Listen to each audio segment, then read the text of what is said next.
बच्चों, मैं शिवांशु सिंह अब एक बार फिर से आप सभी का स्वागत करता हूं अपने YouTube channel study with Shiv में। और जैसा कि हम लोग अपना चैप्टर चला रहे थे इकोनॉमिक्स का चैप्टर नंबर 2 जिसका नाम था सेक्टर्स ऑफ इंडियन इकोनॉमी, और आपका FA2 भी होने वाला है। तो उसी के इसको चैप्टर को पढ़ाने के बाद मैं आपका पहला चैप्टर एक बार पावर शेयरिंग भी पढ़ा दूंगा, क्योंकि पावर शेयरिंग में शायद पूरी तरह से सबको नहीं पढ़ा पाया था। ठीक है, तो इसी चैप्टर को आगे बढ़ाते हैं। अभी तक देखते हैं आपने कितना किया है, एक बार उसका रिवीजन कर लेते हैं, फिर हम आगे बढ़ेंगे। देखिए, मैंने आपको बताया अगर आप बात करते हैं सेक्टर्स ऑफ इंडियन इकोनॉमी की, तो इंडियन इकोनॉमी के 3 सेक्टर्स हैं। ठीक है, मतलब सेक्टर्स का मतलब है कि इंडियन इकोनॉमी को बेसिकली 3 बेस पे डिवाइड किया जाता है। पहला होता है जिसको हम कहते हैं इकोनॉमिक एक्टिविटी। इकोनॉमिक एक्टिविटी या फिर इसे कह सकते हैं हम on the basis of nature, nature के हिसाब से।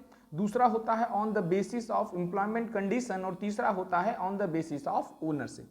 मतलब हमने देखा कि अगर हम सेक्टर्स का मतलब है कि हम कैसे समझेंगे कि इंडियन इकोनॉमी कैसे चलती है, तो ये हम 3 बेस पर समझेंगे। पहला बेस होगा on the basis of nature, या फिर उसको कहेंगे इकोनॉमिक एक्टिविटी, जो सबसे ज्यादा इंपॉर्टेंट होता है। दूसरा होगा आपका एम्प्लॉयमेंट कंडीशन, और तीसरा होगा ओनरशिप। इसमें आपको पार्ट्स बताया मैंने कि कौन कितने पार्ट्स के हैं। ठीक है, एक बार और देख लेते हैं। मैंने कहा अगर on the basis of nature की बात करेंगे तो इसके 3 पार्ट होते हैं। On the basis of nature ये 3 पार्ट्स में डिवाइड है, प्राइमरी सेक्टर, सेकेंडरी सेक्टर और टर्सरी सेक्टर, और यही सबसे ज्यादा इंपॉर्टेंट होता है। उसके बाद दूसरा देखेंगे on the basis of employment condition, तो 2 पार्ट्स में डिवाइड है, ऑर्गेनाइज सेक्टर और अनऑर्गेनाइज सेक्टर। और तीसरे बात देखेंगे तो on the basis of ownership, 3 basically 2 parts आपको दिमाग में रखने, तीसरा पॉइंट आपको दिमाग में नहीं रखना है क्योंकि आपकी बुक में नहीं है। तो पब्लिक सेक्टर और प्राइवेट सेक्टर। तो ये चार्ट मैंने कहा था आप अपनी कॉपी पर प्रिपेयर कर लीजिएगा, इसको बना लीजिएगा कि on the basis of nature 3 part हो गए, प्राइमरी, सेकेंडरी और tertiary. On the basis of employment condition आपके 2 पार्ट्स हो गए, अनऑर्गेनाइज्ड और ऑर्गेनाइज्ड। और उसके बाद on the basis of ownership आपके 2 पार्ट्स हो गए, प्राइवेट और पब्लिक। और इन्हीं को मैं एक लाइन से आपको पढ़ा रहा था। सबसे पहले मैंने उठाया था on the basis of economic activity या फिर on the basis of nature. बात करते हैं, देखिए मैंने सबसे पहले कहा कि अगर आपको पढ़ना है कि सेक्टर ऑफ इंडियन इकोनॉमी, तो सबसे पहले आपको यह पता होना चाहिए कि इकोनॉमिक एक्टिविटी क्या होती है। मैंने कहा कि those activity which are perform to generate income is called economic activity. मतलब हर वह एक्टिविटी जिसके द्वारा किसी ना किसी रूप से हमें इनकम जनरेट कर लेते हैं या हम इनकम जनरेट कर लेते हैं, तो वह सब एक्टिविटी क्या कहलाती है? इकोनॉमिक एक्टिविटी कहलाती है। ठीक, फिर हम क्लासिफिकेशंस पे आए, और ये मैंने आपको बता दी। On the basis of nature 3 part, on the basis of employment condition 2 part, और on the basis of ownership 2 parts. उसके आगे बढ़े, एक एक करके पढ़ते हैं। इसमें सबसे पहला on the basis of nature की अगर बात करेंगे तो 3 पार्ट्स में डिवाइड किया गया था। इसको यहां से देखते हैं तो ज्यादा बेटर आपके समझ में आएगा। मैंने कहा अगर सेक्टर्स ऑफ इंडियन इकोनॉमी की बात करते हैं, और सबसे पहला on the basis of nature में सबसे पहला जो होता है वो होता है प्राइमरी सेक्टर। अब अगर प्राइमरी सेक्टर की बात करेंगे तो प्राइमरी सेक्टर में हर वह चीज आती है जो डायरेक्ट हमें नेचर से प्राप्त होती है। मतलब उसे किसी मैन मेड या फिर किसी दूसरे फॉर्म में नहीं पाया गया है, वही उसका मेन या ओरिजिनल फॉर्म है। ठीक है, जैसे एग्रीकल्चर से गेहूं की बात करेंगे तो खेत में जो गेहूं उगता है वो एग्रीकल्चर के द्वारा, और एग्रीकल्चर में जो भी प्रोडक्ट आ रहे हैं वो सब आपके किससे हैं? प्राइमरी सेक्टर से संबंधित है। डेयरी हो गया, फिशरीज हो गया, फॉरेस्ट्री हो गया, ये सब आपके किससे संबंधित है? प्राइमरी सेक्टर से। फिर मैंने कहा प्राइमरी सेक्टर के प्रोडक्टों को जब हम नए फॉर्म, न्यू फॉर्म में बना देते हैं, कहाँ किसके द्वारा? मैन्युफैक्चरिंग इंडस्ट्रीज के द्वारा, तो वो किस सेक्टर से संबंधित होता है? तो वो आपका सेकेंडरी सेक्टर से संबंधित होता है। और फिर मैंने कहा टर्सरी सेक्टर की अगर बात करेंगे तो अब इन दोनों के डेवलपमेंट के लिए जिसका यूज होता है वो क्या कहलाता है? आपका टर्सरी सेक्टर। मतलब हमें बेसिकली क्या करता है? सर्विसेज प्रोवाइड करने का काम करता है आपका टर्सरी सेक्टर। ठीक है, प्राइमरी सेक्टर की अगर बात करेंगे तो इसको एग्रीकल्चरल सेक्टर के नाम से भी जाना जाता है, सेकेंडरी सेक्टर को इंडस्ट्रियल सेक्टर के नाम से भी जाना जाता है, और टर्सरी सेक्टर को आपका सर्विस सेक्टर के नाम से भी जाना जाता है। इतना आपने पढ़ा। फिर हम और आगे बढ़े तो हमने आपको बताया 2 टाइप के आपके गुड्स होते हैं, एक होता है इंटरमीडिएट गुड्स और दूसरा होता है आपका फाइनल गुड्स। अब इंटरमीडिएट और फाइनल गुड्स क्या होते हैं? मैंने कहा इंटरमीडिएट का मतलब है कि जब पूरी तरह से कोई चीज बनकर तैयार नहीं हुई है, उसको बनाने के लिए अलग अलग चीजों को साथ ला कर रखा गया है, तो वो इंटरमीडिएट गुड्स हो गए।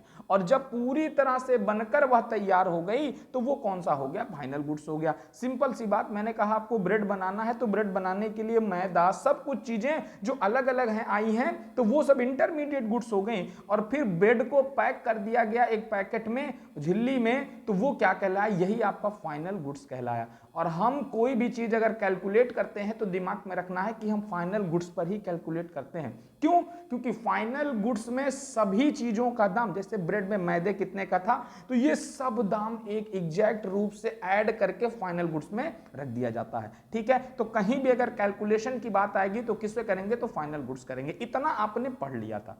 आज हम आगे बढ़ेंगे और इस चैप्टर का मतलब, इस चैप्टर का क्या, आपको देश के रूप में भी अगर जानना है तो ये जीडीपी के बारे में जानना बहुत जरूरी है।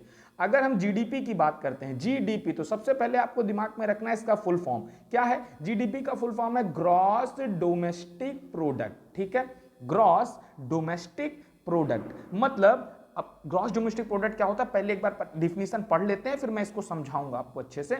मैंने कहा the value of final goods, मैंने कहा हर जगह किसकी वैल्यू देखी जाएगी? तो फाइनल गुड्स की देखी जाएगी। The value of final goods and services, final good बना, ब्रेड बना, और ब्रेड को दुकानों तक पहुंचाया गया, तो इसका भी तो पैसा उसी में ऐड होगा। तो the value of final goods and services product with produced with in a country during 1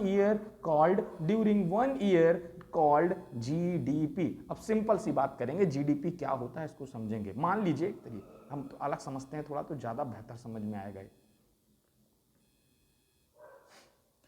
तो जीडीपी के बारे में अगर बात करेंगे तो सबसे पहले आपको याद रखना है कि जीडीपी का फुल फॉर्म क्या होता है। तो जीडीपी का फुल फॉर्म होता है ग्रॉस डोमेस्टिक प्रोडक्ट। ठीक, अब जीडीपी होता क्या है? मैंने कहा किसी देश, मान लीजिए आपका ये देश है इंडिया, ठीक है, ये मान लीजिए इंडिया, ठीक, किसी देश के अंदर, ठीक, किसी देश के अंदर कितने, एक साल में, 1 ईयर, ठीक है, एक साल में जितने भी फाइनल गुड्स और सर्विसेज, फाइनल गुड्स, देखिए इसमें इंटरमीडिएट नहीं लेंगे, फाइनल गुड्स और सर्विसेज प्रोड्यूस होती हैं, ठीक है, फाइनल गुड्स और सर्विसेज जितनी भी प्रोड्यूस हो रही हैं वह सब आपकी क्या कहलाती है? जीडीपी कहलाती है। मतलब अब सिंपल से इसको एग्जांपल से समझेंगे कि जैसे मैंने कहा हमारे देश में ब्रेड बन रहा, बिस्कुट बन रहा, तरह तरह की चीजें बन रही, तो एक साल के लिए, याद रखना ये 1 ईयर के लिए होता है, ठीक है। जीडीपी क्या होती है? एक साल के अंदर किसी देश की सीमाओं, मतलब किसी देश की जो टेरिटरीज है इसके अंदर भीतर जितने भी फाइनल गुड्स और सर्विसेज, ये दोनों याद रखेगा, फाइनल गुड्स और सर्विसेज प्रोड्यूस की जाती हैं, वह सब क्या कहलाता है? जीडीपी कहलाता है।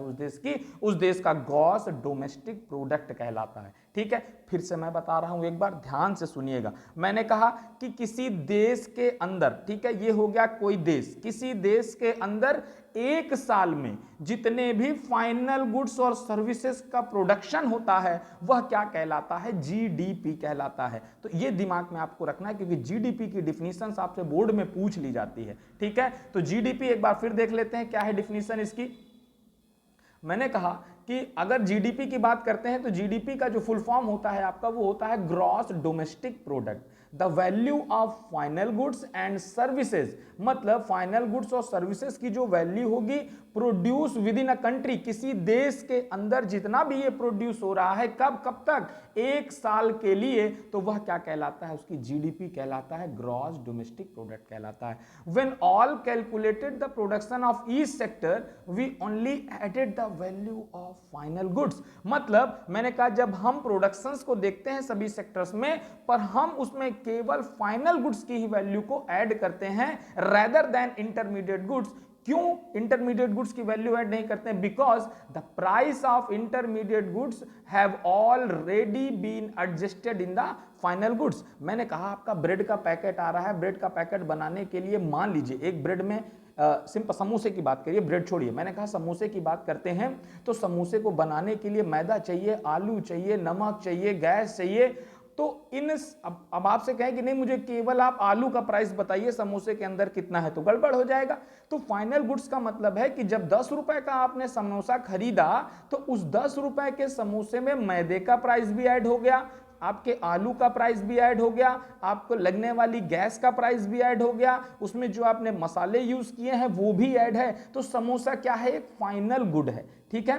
तो इसीलिए किसी भी प्रोडक्शन में, किसी भी कैलकुलेशन में हम फाइनल गुड इसलिए लेते हैं क्योंकि फाइनल गुड्स में जितने भी इंटरमीडिएट गुड्स हैं उन सबको ऐड कर लिया जाता है, ठीक है। तो ये जीडीपी को दिमाग में रखना है कि जीडीपी क्या है। तो जीडीपी मैंने कहा किसी देश के अंदर एक साल में जितने फाइनल गुड्स और सर्विसेज का प्रोडक्शन हो रहा है वही आपका जीडीपी है, ठीक है। अब जीडीपी के बारे में कुछ एक्सटर्नल फैक्ट्स बात कर लेते हैं, कुछ पॉइंट्स देख लेते हैं, ठीक है। तो सबसे पहले आपको पता होना चाहिए कि किस देश की जीडीपी, मतलब किस देश में फाइनल गुड्स और सर्विसेज का प्रोडक्शन सबसे ज्यादा होता है। तो हमने कहा किस देश की जीडीपी सबसे ज्यादा है, तो यूएसए है largest GDP in the world. मतलब जो यूएसए है, यूनाइटेड स्टेट ऑफ अमेरिका, उसकी सबसे बड़ी जीडीपी है, मतलब वहां पर फाइनल गुड्स और सर्विसेज का सबसे ज्यादा प्रोडक्शन होता है, ठीक है। उसके बाद India has the 5th largest GDP in the world. मतलब मैंने कहा सबसे पहले नंबर पे कौन है, तो पहले नंबर पे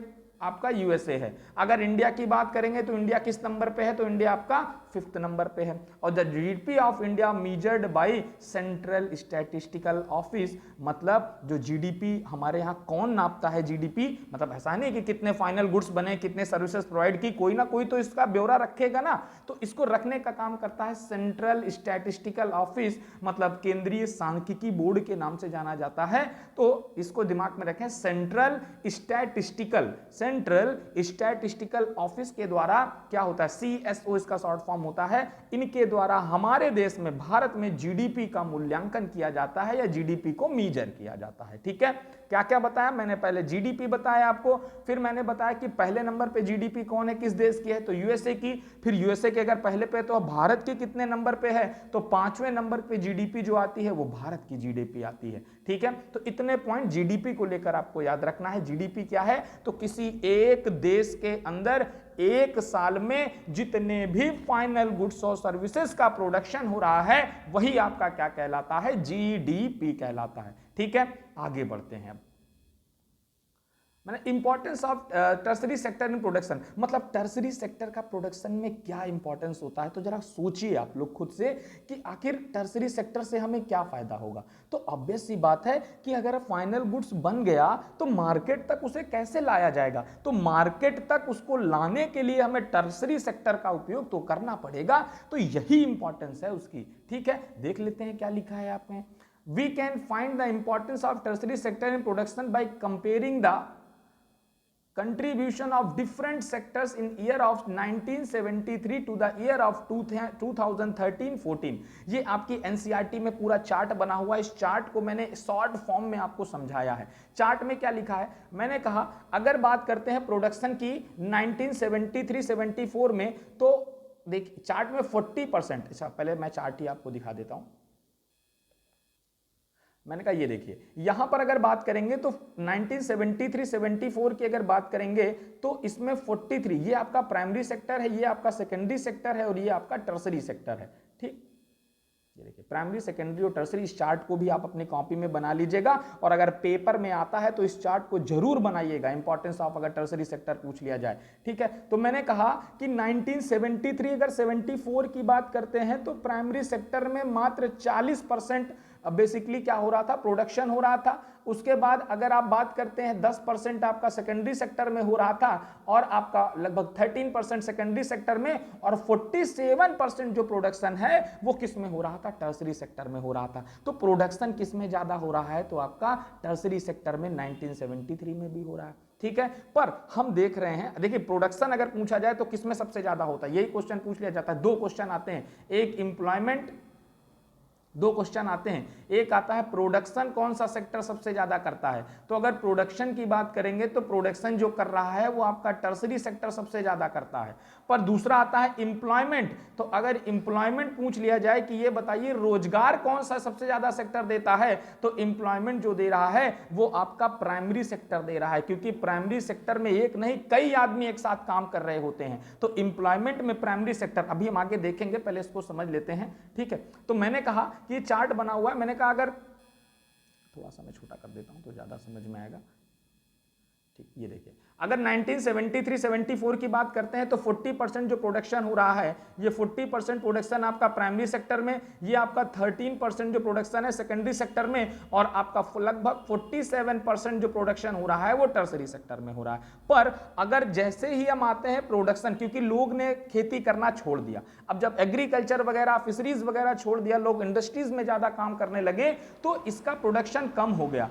तो वही देख रहे हैं हम कि इतने समय अगर 2013-14 से कंपेयर करते हैं इसकी, तो 2013-14 में ये जो प्राइमरी सेक्टर में जो आपका प्रोडक्शन हो रहा है वो 14%, सेकेंडरी सेक्टर में आपका 19% और टर्सरी सेक्टर में सबसे ज्यादा प्रोडक्शन हो रहा है 67%। मतलब सबसे ज्यादा लोगों को सर्विसेज प्रोवाइड की जा रही हैं। स्कूल्स खुले हैं ना बहुत सारे, तो स्कूल में जो टीचर काम कर रहा है वो भी सर्विस सेक्टर से संबंधित है। अस्पताल खुले हैं बहुत सारे, तो अस्पताल में जो डॉक्टर काम कर रहा है वो भी सर्विस सेक्टर से संबंधित है। तो इसका मतलब है कि धीरे धीरे आपका सर्विस सेक्टर जो है उसमें प्रोडक्शन क्या है वो बढ़ता जा रहा है। ठीक है, सिंपल सा ये आपकी चार्ट आपकी किताब में भी बना हुआ है, तो इसको आप अपनी कॉपी में बनाइएगा। और ये पूछा जाता है कि बताइए प्रोडक्शन किस सेक्टर में किस हिसाब से हो रहा है, कंपेयर करके। ये क्वेश्चन है आपका एक एक्सरसाइज में, ठीक। तो इसी को कंपेयर करके आपको इसी को बताना है कि अगर हम 1973-74 की बात करते हैं तो जो प्रोडक्शन था प्राइमरी सेक्टर में वो 40% था, और सेकेंडरी सेक्टर में 13% था, और टर्सरी सेक्टर में आपका 47% था। पर अगर हम 2013-14 की बात करते हैं तो प्राइमरी सेक्टर में जो आपका प्रोडक्शन है वो मात्र जो अब रह गया है 14%, सेकेंडरी सेक्टर में जो प्रोडक्शन है वो 19% हो गया है, और टर्सरी सेक्टर में प्रोडक्शन की मात्रा बढ़कर कितना हो गई है तो 67% प्रोडक्शन बढ़ गया है। ठीक है, तो ये आपका कहीं ना कहीं सेक्टर्स, अलग अलग सेक्टर्स में किस प्रकार से प्रोडक्शन हो रहा है, और मैंने कहा प्रोडक्शन पर ही तो डिपेंड करती है आपकी जीडीपी, तो यही इसीलिए जीडीपी परसेंटेज या फिर shares of sectors in GDP ये आपको इस चार्ट में समझाया गया है। तो मैंने क्या किया है, मैंने कंपेयर किया है तीनों सेक्टर्स को प्रोडक्शन के हिसाब से। एक बहुत पुराने समय क्या चल रहा था और एक 2013-14 में क्या चल रहा है, इन दोनों को कंपेयर करके आपको बताया है। तो ये याद रखना है कि किस में कितना परसेंट हो रहा था, और यही आपको कॉपी में लिखना भी है। ठीक है, तो ये जब हमने कंपेयर किया तो हमें टर्सरी सेक्टर की इंपॉर्टेंस पता चल गई। तो यहां पर दो तरह से क्वेश्चन आते हैं। एक तो इंपॉर्टेंस ऑफ टर्सरी सेक्टर अगर आपको बताना हो तो आप इससे बता सकते हैं, इंपॉर्टेंस ऑफ टर्सरी सेक्टर अगर बताना हो तो आप बता सकते हैं। क्यों? क्योंकि देख रहे हैं आप टर्सरी सेक्टर में प्रोडक्शन ज्यादा हो रहा है। उसके बाद दूसरा क्वेश्चन आता है कि कंपेयर करिए किस में किस प्रकार का प्रोडक्शन हो रहा है, तो वहां से भी यही क्वेश्चन आपका आंसर बनेगा। तो याद रखिएगा इस क्वेश्चन को कैसे आपको गढ़ना है, कैसे लिखना है, और चार्ट बनाना है बहुत अच्छी तरीके से। ठीक है, जितना बेहतरीन आप चार्ट बनाएंगे उतने ज्यादा नंबर मिलने की संभावनाएं होती हैं आपके। ठीक है, आगे बढ़ते हैं। अब थोड़ा सा देखिए, एक ये नोट पॉइंट और जान लेते हैं। मैंने कहा प्राइमरी सेक्टर की अगर बात करेंगे, the primary sector contribute the least GDP, मतलब मैंने कहा प्राइमरी सेक्टर जो है वो सबसे कम कहीं ना कहीं जीडीपी में कंट्रीब्यूट कर रहा है, and the tertiary sector contribute most of the GDP. तो आपसे ये भी ऑप्शनल क्वेश्चन पूछा जाता है कि कौन सेक्टर जीडीपी में सबसे ज्यादा कंट्रीब्यूट कर रहा है। तो सबसे ज्यादा की अगर बात करेंगे तो टर्सरी सेक्टर, और सबसे कम की अगर बात करेंगे तो प्राइमरी सेक्टर। ठीक है, तो जीडीपी मैंने आपको बताया, जीडीपी किस हिसाब से आपकी 1973-74 में थी और किस हिसाब से 2013-14 में है ये आपको बताया। कौन कितना ज्यादा कंट्रीब्यूट कर रहा है किस सेक्टर में ये आपको बताया। ठीक है, तो ये दिमाग में रखिएगा, एक क्वेश्चन ऑप्शनल आ जाता है कि जीडीपी में कौन सा सेक्टर सबसे ज्यादा कंट्रीब्यूट करता है। तो जीडीपी में सबसे ज्यादा कंट्रीब्यूट करने वाला जो सेक्टर है वो टर्सरी सेक्टर है, जिसमें सर्विस सेक्टर के नाम से भी जाना जाता है। ठीक है, अब हम एक क्वेश्चन उठाएंगे। ठीक, ये क्वेश्चन आपसे पूछ लिया जाता है कभी कभी कि ये बताइए कि why tertiary sector is rising. अब आपने ये देख लिया कि टर्सरी सेक्टर बढ़ रहा है, पर टर्सरी सेक्टर आखिर बढ़ क्यों रहा है इसके बारे में भी आपको जानना होता है। तो इस क्वेश्चन को पहले आंसर देखेंगे कि क्या होता है। ठीक, आपने देखिए क्वेश्चन दिमाग में पढ़ना है कि कैसे करना है। पहले आपने देखा कि जीडीपी के हिसाब से कौन सा सेक्टर सही जा रहा है, उसके बाद क्यों सही जा रहा है, अब इसके बारे में हम बात करते हैं। तो क्वेश्चन है आपका why tertiary sector is rising. अब इसका आंसर क्या होगा, तो इस क्वेश्चन का जो आंसर निकल के आ रहा है, जो मैंने आपको पहले ही बता दिया, मैंने कहा कुछ ऐसी सर्विसेज हैं जो बहुत ज़्यादा इंपॉर्टेंट होती हैं। क्या कैसी सर्विसेज हैं जो इंपॉर्टेंट होती हैं? जैसे आपने लिखा some services are basic services, जैसे हॉस्पिटल्स, आप जाइए कभी हॉस्पिटल खाली आपको नहीं मिलेगा। स्कूल्स, आपका स्कूल देख ही रहे हैं, सर्विसेज प्रोवाइड की जा रही है अच्छी खासी आपके स्कूल में, आपको भी हर सब्जेक्ट की। उसके बाद पुलिस स्टेशन, कहीं ना कहीं पुलिस स्टेशन, कोर्ट, बैंक, ये सब कहीं ना कहीं किसी देश में ज्यादा से ज्यादा डेवलप हो रहा है। अब ये ज्यादा डेवलप हो रहा है जिसके कारण जो रिस्पॉन्सिबिलिटी है वो इन पर ज्यादा जा रही है। अब ज्यादा जा रही है जिसके कारण क्या हो रहा है, आपका टर्सरी सेक्टर आगे बढ़ रहा है। तो पहला देखिए, कई पॉइंट्स में इसको लिखा है, मैंने कहा कुछ ऐसी सर्विसेज होती हैं, कुछ ऐसी बेसिक सर्विसेज हैं जिन आपके लिए जरूरी हैं, जैसे आपका पुलिस स्टेशन जरूरी है, आपका स्कूल जरूरी है, आपका हॉस्पिटल जरूरी है, कोर्ट जरूरी है, बैंक जरूरी है। किसी डेवलपिंग कंट्री के लिए the government has to take responsibility for the provision of this services, और गवर्नमेंट के द्वारा आपको ये सर्विसेज ज्यादा से ज्यादा प्रोवाइड की जा रही हैं, इसीलिए टर्सरी सेक्टर बढ़ रहा है। उसके बाद दूसरे की अगर बात करेंगे तो मैंने कहा the development of agriculture and industrial leads to the development of service sector. मैंने कहा सर्विस सेक्टर किस पर, सर्विस सेक्टर या टर्सरी सेक्टर किसके डेवलपमेंट पर डिपेंड करेगा? तो अगर आपके प्राइमरी सेक्टर का डेवलपमेंट हो रहा है और अगर आपके सेकेंडरी सेक्टर का डेवलपमेंट हो रहा है तो ऑटोमेटिक आपके टर्सरी सेक्टर का डेवलपमेंट होगा। अगर मान लीजिए बहुत ज्यादा कपड़े बन रहे हैं तो मार्केट में लाने के लिए कपड़ों का उपयोग करना पड़ेगा। जैसे मंत्रा से आप कपड़े खरीदते हैं तो वो भी एक सर्विस सेक्टर में आ रहा है। धीरे धीरे देखिए सभी ऑनलाइन कपड़ों की, पहले नहीं था ये, अब धीरे धीरे ये चेंज हो रहा है। ठीक है, तो जितनी भी आप सर्विसेज दे रहे हैं वो सब कहीं ना कहीं प्राइमरी और सेकेंडरी सेक्टर को भी बढ़ा रहा है। अगर वो डेवलप होगा तो टर्सरी सेक्टर ऑटोमेटिक क्या होगा, डेवलप होगा। तो प्राइमरी और सेकेंडरी सेक्टर के डेवलप होने के कारण भी आपका जो टर्सरी सेक्टर है वो डेवलप हो रहा है, तो ये भी एक रीजन है। एज इनकम लेवल राइज सम पीपुल डिमांडिंग, अब भैया पैसा ज्यादा मिल रहा है, इनकम बढ़ गई है, तो क्या कर रहे हैं, घर पे ही बैठे खाना मंगाए ले रहे हैं कि चलो भैया जोमेटो से ऑर्डर कर दो, खाना आ जाए, पिज्जा आ जाए। तो क्या हो रहा है, शॉपिंग कर रहे हैं आप, ट्रेवलिंग कर रहे हैं आप, तो ये भी कहीं ना कहीं क्या ट्रेवलिंग क्या कर रहे हैं, कुछ प्रोडक्ट लेके ट्रेवलिंग कर रहे हैं, नहीं, आप ट्रेवल कर रहे हैं, इसका मतलब सर्विसेज प्रोवाइड की जा रही हैं आपको। आप बस से जा रहे हैं तो बस क्या है, सर्विसेज आपको प्रोवाइड कर रही है, तो इस कारण टर्सरी सेक्टर भी बढ़ रहा है। उसके बाद और the past decade services based on information and communication technology have become important and essential.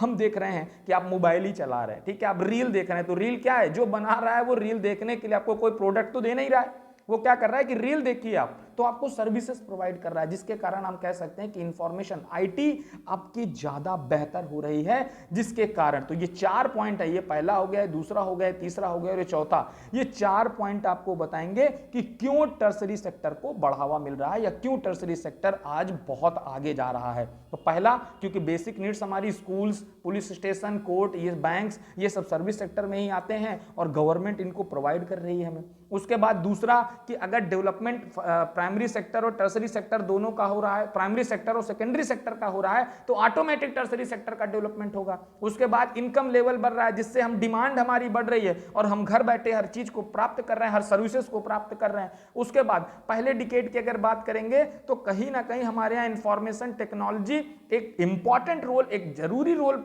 मतलब जरूरी रोल प्ले कर रहा है, जिसके कारण भी आपका जो टर्सरी सेक्टर है ये बढ़ रहा है। ठीक है, तो आज इतना ही आपको बताया। आज मैंने आपको जीडीपी के बारे में बताया, जीडीपी के आधार पर मैंने तीनों सेक्टर को कंपेयर किया, उसके बाद मैंने आपको बताया क्यों टर्सरी सेक्टर बढ़ रहा है। ठीक है, तो ये तीनों के आंसर्स आपको दिमाग में रखने हैं, ये क्वेश्चंस आते हैं। तो बस आज इतना ही, आज के बाद कल फिर इसके आगे बढ़ेंगे और आपके FA1 से पहले, आपके FA2 से पहले मैं आपका पूरा रिवाइज भी कराने का प्रयास करूंगा। आपने कोर्स बताया है कुछ लोगों ने, तो ठीक है, कोर्स जिन्होंने बताया है मैंने देखा है और मैं उन कोर्स को आपको पूरा कराने का प्रयास करूंगा। ठीक है, तो बस आज इतना ही। अच्छे से पढ़ाई करिए, पढ़ते रहिए, ध्यान रखिए अपना, जहां जो पढ़ा रहा है बस उसको ग्रहण करते रहिए बस। ठीक है, चलिए, थैंक यू।